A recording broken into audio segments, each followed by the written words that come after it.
Hello friends, मैं हूं आयुष जयसवाल और आप देख रहे हैं स्मार्ट यूनिट चैनल। आज हम लोग पढ़ेंगे हमारे mass number and atomic number के बारे में। ठीक है, तो चलिए इस वीडियो को हम स्टार्ट करते हैं। सबसे पहले आता है हमारा एटॉमिक नंबर। यह एटॉमिक नंबर होता क्या है और हमारी इसकी यूज़ क्या आती है। हमारा जो यूनिवर्स है इसके अंदर हमने अभी तक के टोटल 118 एलिमेंट्स को हमने अभी तक डिस्कवर किया है। इन 118 जो एलिमेंट्स हैं इन सबको क्या किया जाता है, एक टेबल में एक नंबर दे दिया जाता है जिसके थ्रू हम इन सब एलिमेंट्स का क्या करते हैं, आइडेंटिफिकेशन करते हैं। आइडेंटिफिकेशन,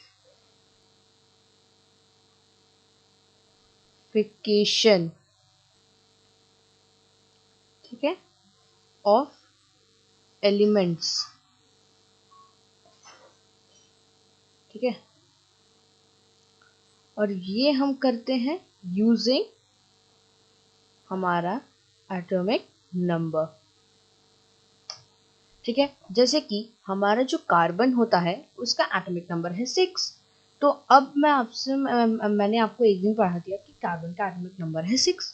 तो मैं अगले दिन आपसे पूछूंगा कि कार्बन का एटॉमिक नंबर क्या मतलब, ऐसा कौन सा एलिमेंट है जिसका एटॉमिक नंबर 6 होता है। तो आप डायरेक्टली बोल दोगे कि हाँ एटॉमिक नंबर 6 है तो इसका मतलब कार्बन है। या फिर मैंने आपको पढ़ाया कि 8 है ऑक्सीजन का, तो मैं आपसे पूछूंगा कि ऐसा कौन सा एलिमेंट है जिसका एटॉमिक नंबर 8 है। ठीक है, तो अब क्या हो गया, आप बोल दोगे कि हाँ मेरा एटॉमिक इसका ये ऑक्सीजन है। अब यहाँ पे एक बात आती है कि हमारा जो एटॉमिक नंबर है, ठीक है, ये एटॉमिक नंबर ये कौन से बेसिस पे दिया जाता है, ठीक है ना, किसके बेसिस पे। अब या तो हमारे 3 पार्टिकल प्रेजेंट होते हैं एक एटम में। ठीक है, एटम में क्या प्रेजेंट है, प्रोटॉन, इलेक्ट्रॉन और न्यूट्रॉन। सो इन तीनों में से किसी एक के बेसिस पे दिया जा सकता है। ठीक है, तो अब क्या होता है, इसे प्रूव करने के लिए हम इसके लिए इसका इलेक्ट्रॉनिक कन्फिग्रेशन लिखते हैं।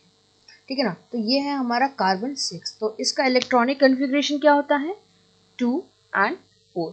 ये ऑक्सीजन है तो इसका होता है 2 and 6। ठीक है, अभी मैं आपको बताऊंगा कि यहाँ पे जो इलेक्ट्रॉन है ना, ये अभी एटॉमिक नंबर इससे हम निकाल सकते हैं या नहीं। ठीक है, अब एक बात सोचिए कि जब अभी यहाँ पे क्या है कि अभी इसका लास्ट शेल 10 नहीं हुआ है। हमारा जो कार्बन है इसके अंदर अभी लास्ट वैलेंस शेल जो है, लास्ट का शेल, इसके अंदर सिर्फ 4 ही एटम्स, 4 ही हमारे इलेक्ट्रॉन्स प्रेजेंट हैं। सो इससे क्या होगा कि ये तो अब इसको क्या करना है, 10 पे जाना है। तो ये क्या होगा, या तो ये 10 पे जाएगा, नहीं तो होगा तो ये इसको खाली कर देगा, 0 कर देगा। तो अब यहाँ पे क्या होता है कि ये या अब इसके पास 10 तो करना थोड़ा मुश्किल रहेगा, है कि नहीं, 10 थोड़ा करना मुश्किल रहेगा और 4 तो आराम से यूज कर देगा। तो ये क्या करता है हमारा एटम कार्बन, ये चारों के जो इलेक्ट्रॉन्स है इन सबको दे देता है। और क्या करता है, हम ये लास्ट के इसमें 2 इलेक्ट्रॉन्स बचते हैं। तो अकॉर्डिंगली क्या होना चाहिए था, इसके अकॉर्डिंगली कार्बन का एटॉमिक नंबर तो 2 होना चाहिए था, लेकिन यहाँ इसका एटॉमिक नंबर 2 नहीं है। ठीक है, अब यहाँ पे हमारा आता है ऑक्सीजन। ऑक्सीजन में क्या है, 6 है, तो इसको अपना 10 करने के लिए क्या चाहिए, 4। ऑब्वियस है, लेकिन क्या है, ये ना किसी के साथ रिएक्ट करेगा, दूसरे एलिमेंट के साथ जब ये कंबाइन करेगा तभी ना इन दोनों को मिलेगा। ठीक है, तो इन लोगों को क्या करना पड़ता है, कंबाइन विद अदर एलिमेंट्स। ठीक है, तो अब क्या हुआ कि अब इसको होना चाहिए था, अब अगर यहाँ पे अगर हम यदि दूसरे एटॉमिक अगर किसी और के साथ कंबाइन करता है तो इसका जो एटॉमिक नंबर होना चाहिए था वो अकॉर्डिंगली होना चाहिए था 10, मतलब इसका भी 10 होना चाहिए था, है ना, मतलब हाँ 10 होना चाहिए था। तो अब यहाँ पे हमारा, सॉरी 12 होना चाहिए था, 12, ठीक है 12 होना चाहिए था। तो यहाँ पे इसका एटॉमिक नंबर 8 क्यों दे दिया और 6 क्यों दे दिया? तो अब कुछ कुछ एलिमेंट्स क्या होते हैं ना कि वो सेम ही नंबर वेराई कर जाते हैं। तो अब क्या होते हैं ना, तो इसके अंदर से अब साइंटिस्ट को काफ़ी ज़्यादा डिफ़िकल्टीज आई, ठीक है।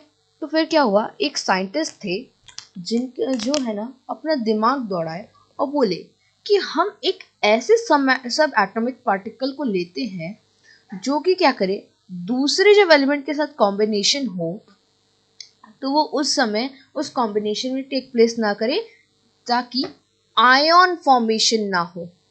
क्या ना हो? आयन फॉर्मेशन, ठीक है ना, क्योंकि इन सब में भी वही हो रहा था, ठीक है। कार्बन और ऑक्सीजन जब रिएक्ट करेंगे किसी दूसरे के साथ तो वो क्या करेंगे, या तो गेन करेंगे या तो लूज करेंगे, ठीक है ना। तो क्या होगा, आयन का तो फॉर्मेशन होना ही होना है ना, फॉर्मेशन ऑफ आयन तो कुछ भी हो जाए होना ही होना है। इसलिए क्या है ना कि हम इलेक्ट्रॉन के बेसिस पे, इसी वजह से हम इलेक्ट्रॉन के बेसिस पे एटॉमिक नंबर का आइडेंटिफिकेशन नहीं कर सकते थे, ठीक है। और इसमें आयन फॉर्मेशन नहीं होनी चाहिए, ये डायरेक्ट एकदम फिक्स रहना चाहिए। तो इसी के प्रॉपर्टीज के बेसिस पे उन्होंने अब ले लिया न्यूट्रॉन और प्रोटॉन्स को, ठीक है। तो न्यूट्रॉन्स तो जीरो चार्ज के हैं, तो इनको क्या कर दिया गया, फिर इनको हटा दिया गया कि अब इसको हम नहीं लेते क्योंकि इसका कोई चार्ज है ही नहीं, क्योंकि जब ये प्रोटॉन के साथ मिल जाता है तो ये न्यूक्लियस हमारा पॉजिटिवली चार्ज हो जाता है, ठीक है। तो इसलिए प्रोटॉन्स को लिया गया। अब एक बात सोचिए, हमारा जो कभी भी कॉम्बिनेशन होता है या केमिकल रिएक्शन होता है तो उस समय क्या होता है, हमारा इलेक्ट्रॉन का ही तो अरेंजमेंट दोबारा होता है कि नहीं। लेकिन सॉरी, लेकिन हमारा जो प्रोटॉन है वो तो सेम ही कांस्टेंट ही रहता है कि नहीं। तो अब क्या हुआ, साइंटिस्ट ने जब प्रोटॉन्स का फाइंड आउट किया कि एक एलिमेंट में कितने प्रोटॉन्स हैं, तो उनमें निकला हाइड्रोजन में 1, कार्बन में 6 प्रोटॉन्स थे, ठीक है। वैसे ही ऑक्सीजन में 8 प्रोटॉन्स थे। अकॉर्डिंगली अब क्या हुआ, इन सबको हमने एटॉमिक नंबर दिया। और मान लीजिए अगर ये एटॉमिक नंबर अगर नहीं दिए हुए होते तो मैं एक दिन आपको बोलता कि एटॉमिक नंबर आज कार्बन का है, मैंने आपको पढ़ाया 6 है, ठीक है। और मैं कल आपसे पूछता हूँ कि एटॉमिक नंबर 6 किसका है, तो आप बोलोगे कार्बन, लेकिन मैं बोलूँगा नहीं, मैंने तो आज उसका एटॉमिक नंबर चेंज करके 7 कर दिया है। तो ऐसा आप मन मर्जी नहीं कर सकते। हमारा 118 एलिमेंट्स होता है, ठीक है। तो इसमें क्या है, अब ये थोड़ी ना है कि हम किसी को 99 दे देंगे, किसी को हम लोग 75 दे देंगे, किसी को हम 63 दे देंगे, कुछ भी दे देंगे। ऐसा तो हम नहीं कर सकते, तो उन्हें एक फिक्स कांस्टेंट जगह पे रहना पड़ेगा। इसीलिए क्या किया गया, हमारे प्रोटॉन्स को लिया गया, ठीक है। इसी इसी के बेसिस पे हमारा कहा जाता है, ठीक है। मैं इसको इन सबको इरेज कर देता हूँ एनोटेशन को। इसी के बेसिस पे क्या हुआ, कहा गया, ठीक है ना, ये बात कहा गया that the number of atom present in, sorry यहाँ पे आप एटम छोड़ दीजिए, ये एटम नहीं प्रोटॉन होगा, proton. number of proton present in the nucleus of the atom of an element is called atomic number। मैंने भी आपको वही बात समझाई, ठीक है, कि कैसे क्यों हम इलेक्ट्रॉन को न काउंट करके हम प्रोटॉन को काउंट करते हैं, ठीक है। आपको ये बात तो अब कंफर्म हो गई होगी कि हाँ हम कैसे करते हैं इन लोग का अरेंजमेंट और क्यों हम लोग प्रोटॉन के जरिए निकालते हैं एटॉमिक नंबर, ठीक है ना। और तो इसी के साथ क्या हुआ, एक थ्योरी और निकल के आ गई कि यहाँ पे हमारे जितने जो प्रोटॉन्स हैं उतने ही नंबर में इलेक्ट्रॉन्स भी हैं, ठीक है ना। ये तो सॉरी, ये पहले से प्रूव्ड है, ठीक है ना, ये पहले से प्रूव्ड है।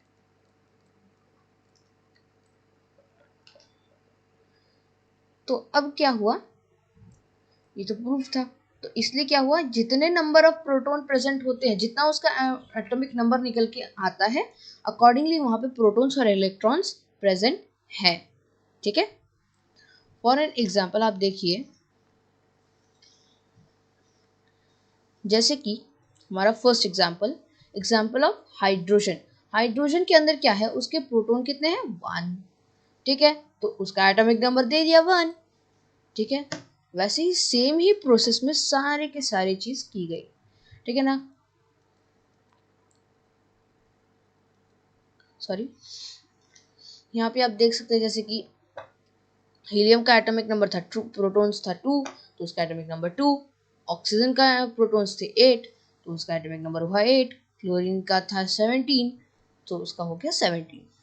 सो आई होप आपको समझ में आ गया होगा कि एटॉमिक नंबर क्या होते हैं, ठीक है ना। अब आपको कोई भी एटॉमिक नंबर दे दिया जाए, ठीक है ना, तो उसको क्या किया जाता है, इसी फॉर्मूले पे आप निकाल सकते हैं। डायरेक्टली आप बोल सकते हैं, जैसे आपको बोलेंगे कि आपको दे देंगे जैसे कि कोई फर्स्ट 20 एलिमेंट्स है, तो कैल्शियम आपको दिया जा रहा है, ठीक है ना। अब बोलेंगे इसके अंदर कितने अमाउंट में प्रोटॉन और इलेक्ट्रॉन प्रेजेंट है, तो यहाँ पे आप डायरेक्टली बोल सकते हैं प्रोटॉन भी 20 है, इलेक्ट्रॉन भी 20 है, बिकॉज इसका एटॉमिक नंबर 20 है। कोई रीजन पूछे तो बस क्या बोल देना है कि एटॉमिक नंबर जो है वही 20 है हमारा, इसलिए इसके अंदर क्या है हमारा 20 प्रोटॉन 20 इलेक्ट्रॉन्स है, 20 प्रोटॉन्स है, ठीक है। सो आई होप आपको समझ में आ गया होगा। और एक और बात कि हमारा जो एटॉमिक नंबर है, इसको इतना ज़्यादा नहीं, मतलब इतने जो ज़्यादा मतलब एटॉमिक नंबर है, इसको हम लोग डायरेक्टली डिनोट करते हैं हम Z से, ठीक है, Z से हम डिनोट करते हैं एटॉमिक नंबर को। जैसे कि हमारा कुछ भी हम क्या है एक फॉर्मेट में लिखते हैं ऐसे, जैसे कि 11 Na23, तो यहाँ पे हमारा ये 23 क्या है और 11 क्या है, ये सब 23 तो मैं आपको बाद में बताऊंगा। यहाँ पे जब जो 11 देख रहे हैं, ये है हमारा एटॉमिक नंबर, ठीक है। सो आई होप आपको समझ में आया होगा, ठीक है। अब हम अगले चीज पे चलते हैं, जो कि है हमारा मास नंबर, ठीक है। सो गाइज, मैंने आपको एटॉमिक नंबर में एक बात बताना भूल गया था कि जो हमारा एटॉमिक नंबर है वो कभी भी अगर हम निकालते हैं ना, तो किसके केस में निकालते हैं, न्यूट्रल एटम के केस में। न्यूट्रल एटम, इसके केस में हम निकालते हैं, ठीक है, हमारे एटॉमिक नंबर को, ठीक है ना। मैं आपको ये बात बताना भूल गया था, ठीक है, मतलब वो प्योर एलिमेंट का बना हुआ होना चाहिए, ओके। सो अभी इस टॉपिक को हटाते हैं और हमारा मास नंबर शुरू करते हैं। मैं इसको बताना भूल गया था, ये काफ़ी इंपॉर्टेंट चीज़ थी, नहीं तो आप ये मास नंबर नहीं समझ पाते, ठीक है, तो इसीलिए मुझे वो चीज़ बताना पड़ा, ठीक है।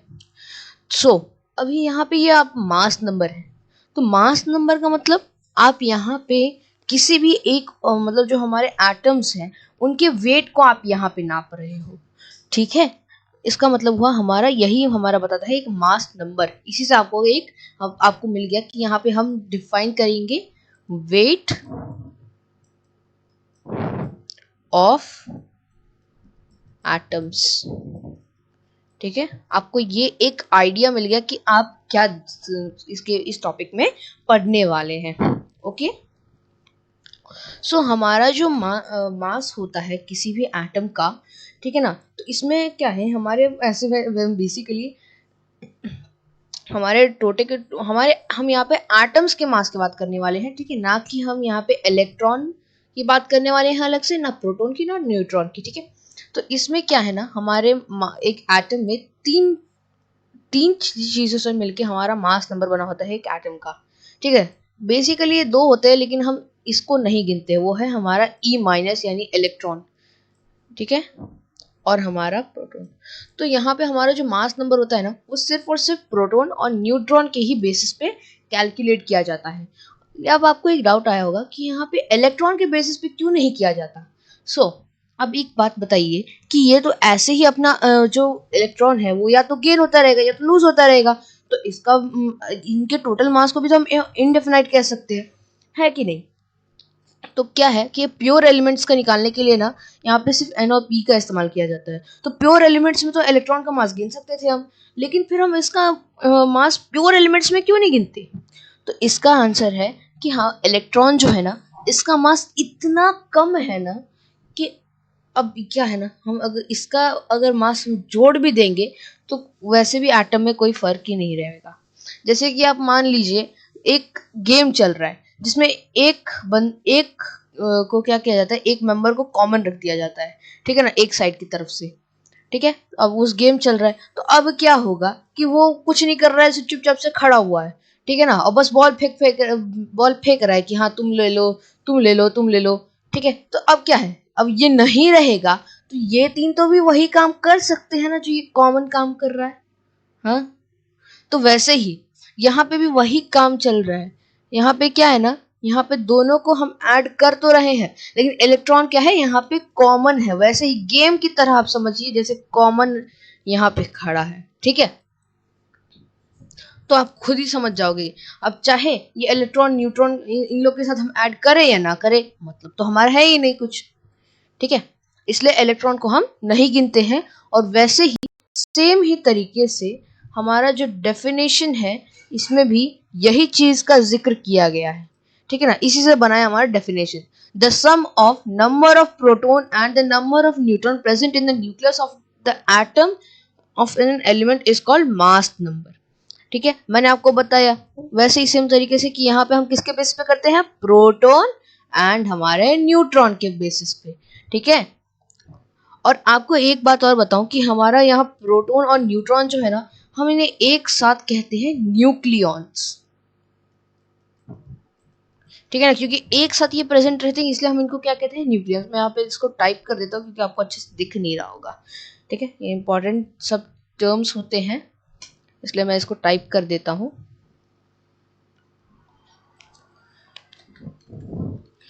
न्यूक्लियॉन्स, ठीक है, इसको हम कहते हैं न्यूक्लियॉन्स। ओके, आई होप आप समझ गए होंगे। ठीक है, तो इसी के बेसिस पे हमारा निकल जाता है। ठीक है, तो मास नंबर, ठीक है, इन्हीं दोनों के बेसिस पे। और मैंने आपको बता दिया है कि इलेक्ट्रॉन को क्यों इंक्लूड नहीं करते हम, क्योंकि उसका मास काफी ज्यादा कम होता है, जिसके होने से या ना होने से हमें कोई फर्क नहीं पड़ने वाला। और सॉरी, एटम के मास को कोई फर्क नहीं पड़ने वाला। ठीक है ना, इसीलिए हम लोग यहाँ पे मास जो इलेक्ट्रॉन है उसको नहीं गिनते। ठीक है,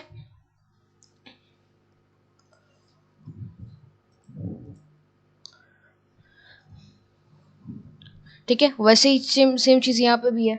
mass number of an element is the sum of number of proton and neutron present in the atom. ये भी मैंने आपको बताया कि प्रोटॉन और न्यूट्रॉन के, अरे यार यहाँ पे डेफिनेशन में ही ये बात का बता दिया है कि यहाँ पे जब प्रोटॉन और न्यूट्रॉन है कि क्या करना क्या है, इनका सम करना है या डिफरेंस करना है। ठीक है, डिफरेंस मतलब माइनस करना है, या फिर इसका मल्टीप्लिकेशन करना है या डिवीजन करना है, ये तो आपको थोड़ी है ना बताया है। तो सिर्फ इस पॉइंट में यही बात है, आप यहीं से समझ लीजिए कि इसका सम करना है और सम करने के बाद निकल आएगा हमारा प्रोटॉन एंड न्यूट्रॉन। ठीक है, चलिए अब आगे आते हैं। अब आता है हमारा एक फॉर्मूला कि कैसे हम मास नंबर जो यहाँ पे अब कैसे काउंट करें हम अपना मास नंबर। तो मास नंबर जो है ना, इसको एटॉमिक नंबर के तरीके से हम समझते हैं। देखिए, जैसे कि मेरे को यहाँ पे ऑक्सीजन दे दिया है, इसका एटॉमिक नंबर होता है 8। अब 8 को जब हम यहाँ पे दे दिया है, इसके बाद हमको प्रोटॉन, नंबर ऑफ प्रोटॉन निकालने में कोई हर्ज है क्या, नहीं। तो यहाँ पे आप डायरेक्टली निकाल दोगे, 8 हो जाएगा। ठीक है ना, और नंबर ऑफ न्यूट्रॉन है ना, यहाँ पे आपको गिवन होगा कितने न्यूट्रॉन इसके अंदर प्रेजेंट है, ये भी आपको बता दिया रहेगा। ठीक है, तो यहाँ पे क्या है, वैसे भी 8 ही न्यूट्रॉन प्रेजेंट रहते हैं। तो अब क्या है ना, इसका मास हो जाता है 16। ठीक है, तो इसके तरीके से आप निकाल सकते हो एक एलिमेंट का मास नंबर। ठीक है, और मोस्टली तरीकों में है ना, सिर्फ अगर आपको ऑक्सीजन ऑक्सीजन ये सब दे दे तो इसमें क्या है ना, मोस्टली इवन नंबर में आप अगर उनका उनमें है ना क्या होता है ना, कुछ मतलब मास नंबर जो है वो सब थोड़ा सेम हो जाता है, इसलिए आराम से निकाल सकते हैं। ठीक है, और कभी कदार के केसेस में क्या कर दिया जाता है, या तो आपको ना यहाँ पे न्यूट्रॉन नहीं देगा या तो प्रोटॉन नहीं देगा, तो आपको सेम ही करना है। आपको यहाँ पे बस मास नंबर दिया हुआ रहेगा, कुछ भी हो जाए। अगर आपको किसी में प्रोटॉन या न्यूट्रॉन निकालने के लिए बोला गया तो आपको क्या करना है ना, तो बस यहाँ पे मास नंबर तो कुछ भी हो जाए दिया ही रहेगा, ठीक है, कुछ भी हो जाए देना है उनको, कुछ भी हो जाए वो देकर ही रहेंगे, ठीक है, नहीं तो ये फिर वो सही से सॉल्व नहीं होगा। तो यहाँ पे प्रोटॉन जो है ना, तो अब कभी हमको प्रोटॉन निकालने को बोलेगा, कभी हमको न्यूट्रॉन निकालने को बोलेगा। तो प्रोटॉन और न्यूट्रॉन के केस में करना क्या है, बस मास नंबर जो है, ठीक है ना, मास नंबर, मैं यहाँ पे खाली मास लिख देता हूँ, इसमें से आपको माइनस करना होगा प्रोटॉन या तो आप न्यूट्रॉन को माइनस करिए, बस आपका आंसर तो निकल आएगा यहीं पे, ठीक है। चलिए आगे देखते हैं।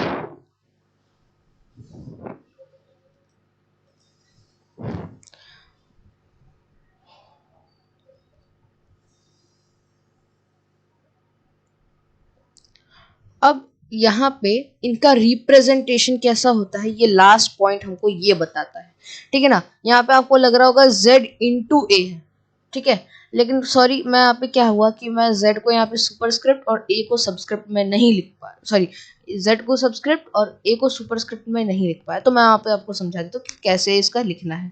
तो x है ये, और यहाँ पे है हमारा z, और यहाँ पे आता है हमारा a। यहाँ पे रेड होने की वजह से नहीं है तो मैं यहाँ पे कलर चेंज कर देता हूँ, ठीक है, ग्रीन कर देता हूँ मैं कलर, सब में चल जाता है ग्रीन, ठीक है। तो ये z है। अब एक बात आई, यहाँ z तो हमको बताया गया है कि ये है एटॉमिक नंबर, ठीक है, एटॉमिक नंबर, ठीक है। तो फिर ये e क्या है भैया, तो ये a जो है ना, ये है हमारा क्या, हमारा मास नंबर, ठीक है, ऐसे हम लिखते हैं। अच्छा एक बात बोलिए, यहाँ पे हमने लिखा है कैपिटल Z, हम यहाँ पे x लिखा है, हमने कैपिटल X लिखा है, हम चाहते तो यहाँ पे स्मॉल x भी लिख सकते थे, कोई हर्ज है क्या। यहाँ पे हमको ये तो एलिमेंट तो दिया ही नहीं कि हम इसको स्मॉल में लिखेंगे या कैपिटल में लिखेंगे, तो यहाँ पे हमने कैपिटल में लिखा क्यों है, ये है ना। आप इस क्वेश्चन को क्या करिएगा ना, एक बार कमेंट में इस क्वेश्चन का आंसर जो दे सकते हैं ना आप बताइएगा, मैं उसका रिप्लाई दे दूंगा। वैसे आप जब तक आप वीडियो को पॉज करके दीजिएगा, ठीक है ना, चीटिंग नहीं, वैसे मैं डायरेक्टली बता दे रहा हूँ आपको आंसर, ठीक है ना। यहाँ पे x हम कैपिटल इसलिए ले रहे हैं क्योंकि आप हर एक एलिमेंट को ले लीजिए, उसमें क्या है मिलेगा आपको आगे में कि जो नंबर है ना आपका, वो क्या होगा आगे में, कैपिटल। जैसे कि आपका कोई भी अगर आप सेंटेंस लिखते हो तो आप कैपिटल लेटर लिखते हो ना, चाहे आर से चालू हो, ओ से चालू हो, ए से चालू हो, जेड से चालू हो, जिससे भी चालू हो, जिससे भी मतलब हमको नहीं करता, बस उसका आगे वाला लेटर कैपिटल होगा, ठीक है।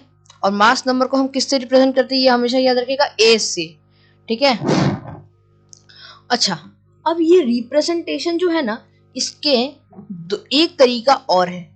आप इसको अगर ए को यहाँ पे आगे में ना लिखना चाहे ना ऊपर की तरफ, तो आप क्या कर सकते हैं ना, इस फॉर्मेट में भी लिख सकते हैं, कोई गलत नहीं होगा, ये भी सही है ये भी सही है, बिल्कुल गलत नहीं है, ठीक है ना। लेकिन ये गलत कब होगा, जब आपका यहाँ ये देखिए यहाँ पे ऐसे हो जाएगा, ठीक है, तो अब ये गलत हो जाएगा, इसमें आपको कभी नहीं लिखना है, इस मेथड में भूल जाइए, सिर्फ इन्हीं दो मेथड को आपको अप्लाई करना है, किसी एक फॉर्मेट में आपको लिखना है मास नंबर और एटॉमिक नंबर। आप जब और सीनियर क्लासेस में जाइएगा, आप जो भी देख रहे हैं, ठीक है ना, या फिर अगर बहुत बड़े लोग देख रहे हैं तो फिर आप लोग को क्या है कि मैं नीचे दे दूंगा एक पीरियोडिक टेबल, ठीक है ना, उसमें क्या है कि डिस्क्रिप्शन में एक पीरियोडिक टेबल मैं दे दूंगा, उसमें क्या है आपको अगर जब जो लोग अभी स्टूडेंट्स हैं उनके लिए है कि अगर आप लोग जब है ना जो 10th क्लास में है तो उनके लिए तो एक अलग है कि उन लोग को एक पीरियोडिक टेबल की चार्ट मिलती है, जिसमें उनको ना इसी फॉर्मेट में या तो इस फॉर्मेट में नहीं तो इस फॉर्मेट में ये जो एक पीरियोडिक टेबल दी जाती है जिसके अंदर हमारे वर्ल्ड के 118 एलिमेंट्स को लिखा जाता है, ठीक है। सो आई होप आपको समझ में आ गया होगा कि मास नंबर है क्या, ठीक है। अब इसमें हम थोड़ा सा और डिस्कशन करते हैं, पहले मैं यहाँ से अपनी एनोटेशन मिटा देता हूँ, ठीक है, ओके। इसमें बस अब थोड़ा सा समझने वाली बात है। अब एक बात गौर करिए जरा सा, हमारा जो मास जो है इसको हम कैलकुलेट किस में करते हैं? क्विंटल में, ठीक है, फिर हम कर सकते हैं टन में, फिर कर सकते केजी में, ठीक है, अरे बहुत सारे हैं, यहाँ पे तो हमारे मिलीग्राम तक का है, ठीक है। तो अब यहाँ पे एक बात है कि हम एटम को किस में रिप्रेजेंट करते हैं? तो आप लोग को लग रहा होगा अरे भाई इतना छोटा सा है तो mgm है ना रिप्रेजेंट करेंगे, तो आपको लगेंगे नहीं, मास जो है ना हमारा एटम का, वो किस में दिया जाता है? AMU, ठीक है, ये यू है, अमू, एटॉमिक मास यूनिट, ठीक है। हम यहाँ नीचे लिख दे रहे हैं, टाइप कर देता हूँ मैं, ज़्यादा अच्छा रहेगा। ये है सॉरी कैपिटल्स में कर देता हूँ, एटॉमिक सॉरी मास दे फिर के एम मास, उसके बाद आया आपका यूनिट, ये है इस तरीके से लिखते हैं। और ये किसको रिप्रेजेंट करता है? AMU, एटॉमिक मास यूनिट, ठीक है। इसको आप एक जगह पे नोट कर लीजिए क्योंकि ये काफी इंपॉर्टेंट चीज है, ठीक है ना। AMU आपको कभी भी दे देता है और आप लोग कोई भी लोग कंफ्यूज हो जाता है, ठीक है। तो AMU क्या है आप कंफर्म हो गया होगा, ठीक है ना। अब जो मास होता है ना एक एटम का, वो निकालना काफी मुश्किल था, थोड़ी ना हम किसी वेइंग स्केल पर डाल करके देख लेंगे।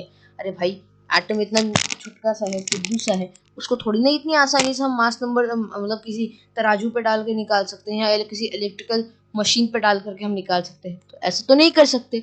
तो इन्होंने क्या किया ना, इस बार इन्होंने क्या किया, इसके लिए इन्होंने जैसे किसी एक रिलेटिव मास जो नंबर है, रिलेटिव मास का कंसेप्ट निकाला। इस रिलेटिव मास में क्या होता है कि आपका जो एक एलिमेंट है, जैसे कि आप क्या करते हैं कि आपने कुछ सब्जियां ली, तो सब्जियों का आप क्या करते हो, एक तरफ तराजू पे लिया तो आपने एक तरफ 1 केजी की आपने सब्जी ली, ठीक है। तो 1 केजी का स्टोन यहाँ पे आप डालोगे और फिर यहाँ पे आप सब्जी डाल दोगे। तो इसी तरीके से क्या होता है कि जब आपका ये दोनों बराबर आ जाता है तो आप बोलते हो कि हाँ भाई 1 केजी का स्टोन का वेट और वो हमारे क्या बोलते हैं ये सब्जियों का वेट 1 केजी है। उसी तरीके से क्या किया गया, कार्बन का एक एलिमेंट लिया गया और यहाँ पे ना क्या किया गया कि किसी और एलिमेंट के 12 पीसेस ले लिए, कार्बन से छोटे एलिमेंट्स के 12 पीसेस, ठीक है, 12 पीसेस ले लिए। तो अब देखा गया कि दोनों का मास तो सेम है, मतलब एक एटम जो है इसके अंदर के सब एटॉमिक पार्टिकल्स को लिया, ठीक है ना। तो इसमें देखा गया कि दोनों का मास तो भैया सेम है, ठीक है। इसका मतलब अब देखा गया यानी कि एक एटम, इसका मतलब इसके अंदर का मास इतना है, ठीक है। इसी तरीके से निकाला गया हमारा मास नंबर। आई होप आपको समझ में आ गया होगा कि मास नंबर कैसे निकाला गया। तो इसके लिए साइंटिस्ट ने किसका कंसेप्ट निकाला था? रिलेटिव मास का, ठीक है, रिलेटिव मास का, ठीक है ना। आप यहाँ पे कुछ समय के लिए नंबर भूल जाइए, ठीक है। रिलेटिव मास का कंसेप्ट निकाला, उसी के थ्रू निकला हमारे एटम का वेट।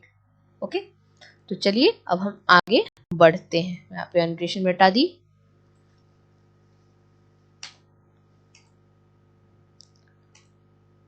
अब आते हैं हमारा एक न्यूमेरिकल, ठीक है। और आज की वीडियो बस यहीं पे समाप्त हो जाएगी, बस ये लास्ट हम अपने न्यूमेरिकल को यहाँ पे सॉल्व कर लेते हैं, ठीक है।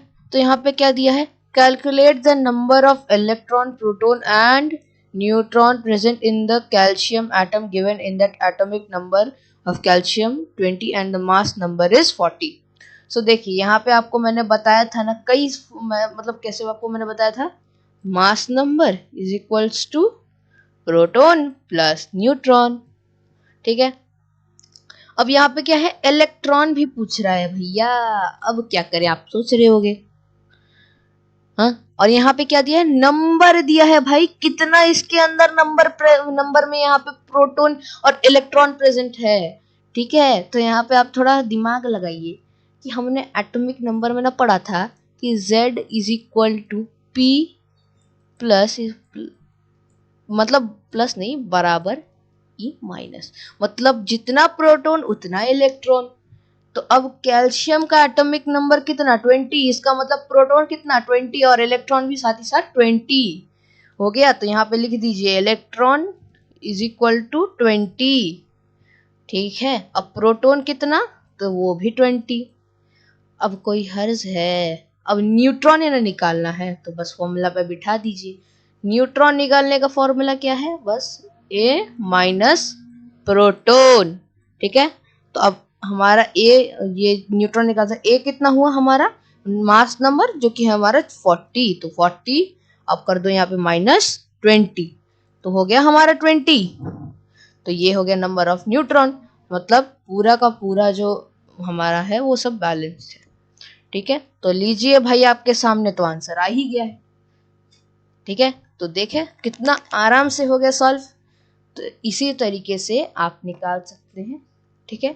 सो बस आज की वीडियो में इतना ही, मिलते हैं हम मिलेंगे अब हम अपनी नेक्स्ट वीडियो, ठीक है। और इस बार की वीडियो मैं पक्का आइसोटोप्स के ऊपर ही बनाऊंगा, क्योंकि क्या हुआ था कि एक्चुअली है ना, मैंने आपको यहाँ पे मास नंबर और एटॉमिक नंबर पढ़ाया नहीं था, और आइसोटोप्स को समझने के लिए आपको इन दोनों को समझना काफ़ी ज़रूरी था, ठीक है। तो इसीलिए क्या हुआ, मैंने आपको ये समझाया, ठीक है।